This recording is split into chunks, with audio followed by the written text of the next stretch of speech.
জানিস ওসমান, পৃথিবী দিন দিন মেধাশূন্য হয়ে পড়েছে। কিভাবে বলতো আমায়? আমি তো খুব চিন্তায় পড়ে গেছি। ব্যাপারটা কি বোঝার দরকার আছে। তাড়াতাড়ি বল, আমার শুনতে খুব ইচ্ছে যাচ্ছে। বল তাড়াতাড়ি বল।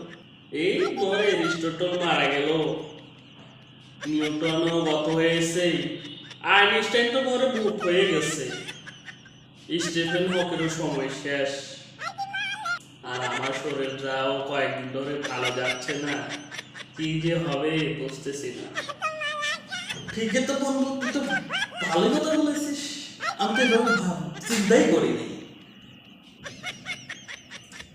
আইনস্টাইন গেল বা নিউটন, স্টিফেন হকিং এরা চলে গেছে, তো পৃথিবীতে মোটামুটি চলতেছে। তুই চলে গেলে তো পৃথিবী চলবেই না, থমকে যাবে। আমি তো চিন্তিত হয়ে পড়েছি দোস্ত। তুই থাক। পৃথিবীতে হাজার বছর পয়সা থাক, পৃথিবীটা মোটামুটি চলুক। আর ভালো লাগছে না রে ভাই, তোর কথা শুনে আমার খুব টেনশন পড়ে গেছে। পৃথিবীটা মেলা শূন্য হয়ে পড়েছে, পড়বে।